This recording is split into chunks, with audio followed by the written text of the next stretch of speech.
when is the right time to shift your gears. What is up, guys? It's Nick again, and here we make complicated car things simple. So today we are going to be talking about shifting the gears or using the right time, utilizing it. And right now I'm driving an automatic car, but the concept is pretty much the same. Since this is a dual clutch transmission, I can change gears, switch it to manual mode, and change gears manually. So when is the right time to switch gears? Now, truth is, it actually depends on your driving style. Do you want a fast car? Do you want a controllable car? Or do you want something smooth?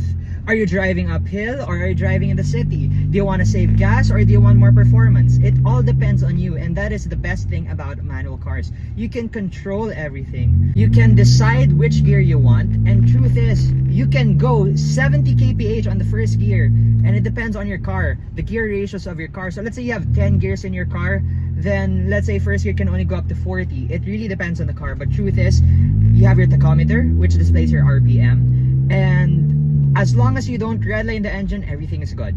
That's all you need to know. But redlining, another story for another video. If it's good or bad, I will tell you in another video. But short answer is, it is both good and bad. It is bad if you're doing it on a long time, but for a short time, no problem. Anyway, going back, so when do you know when to shift gears? Here's a simple concept. Lower gears have more torque but less speed, while higher gears have more speed and less torque. What do I mean by this? When you're in first gear, you can climb every mountain, you can climb up, you can accelerate fast. But then again, once you reach a certain speed, you feel that pressure, you feel that slowing down of the car, because it's a lower gear. So think of it as a wrench. You have different sized wrenches, and with those different sizes of wrenches, the longer the wrench, the more torque you have, but you can't spin it faster, right? You have to, it's easier for you, you have more strength, you don't have to put much effort in to turn a bolt, but you can't rotate it fast. So you get a smaller wrench so that you can rotate it faster. Same thing with cars, same thing with motorcycles, same thing with bicycles, like mountain bikes. The concept is entirely the same. So when you start on first gear, you need a lot of torque to get your car moving. But as you speed up, you want to gain more speed, and you need less torque because you already have the momentum. So when you need less torque, you can go at higher gears. Hence why there's 6 gears on manual or automatic, because honestly, 5th and 6th gears are for fuel efficiency, because the higher gears give you less strain, so you have actually less fuel consumption. So if you want to drive smooth, if you want to drive economically, if you want to save fuel, shift earlier, shift at higher gears, stay in higher gears. So let's say you're in the village, you're traveling 20 kph, you can get on 3rd gear, or if you want, if your car can handle it, you can actually go up to 4th gear. So you increase engine load but lower down your engine RPM, and by doing so, you're able to save fuel economy, your car is more quiet, you have less stress on the car, and it's an overall smoother drive. However, I must note, when you are driving fast on the highway, you do not want to be on higher gears because you can actually lose control. Hence, when you're driving on tight curves, you want to downshift and stay on lower gears. When it's raining hard, you want to downshift, stay on lower gears, so you are in control. Lower gears means more control, higher gears means more speed, less stress, but less control. So you have to weigh it out, you have to balance the pros and cons, and you gotta just make sure that you know what you're doing.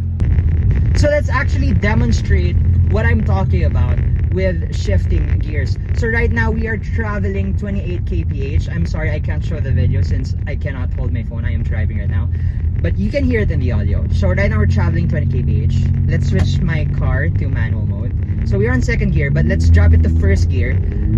You can hear and feel the acceleration when you release the gasoline or the accelerator. It immediately stops. You have more control, you have engine braking, and you can check out my other video for engine braking. Just follow my TikTok. But as I was saying, lower gears give you more acceleration but more stress. But again, it's better for performance situations, and I will demonstrate what higher gears do in a moment, since I am crossing this intersection and we are currently stopped. But lower gears more noisy car, and you can see a big performance jump. So if you want to utilize a lot of the horsepower in your car, you go for lower gears. So let's try it again. We are in manual mode, so we are currently in second gear, but watch this. I am gonna shift it to first gear, and you will see, based on my, there, let's shift it to first gear, and you will see a jump in acceleration, and then shift it second, then shift it to third, and you can see that there is a big jump. This is why those in motorsports shift in lower gears and reach until the RPM. If you heard that pinging sound, that was a shift reminder so that it could remind me to shift gears, because I almost redlined the car. But again, this is a dual clutch automatic. It can't let me do that unless, of course, I tune it to. So this can only go up to 6,200 RPM. So again, to summarize, choosing your gears is entirely up to you, whatever your purpose is. If it's for performance, lower gears. If it's for fuel efficiency, driving smooth, and driving with less stress, higher gears. Simple as that. Like for more.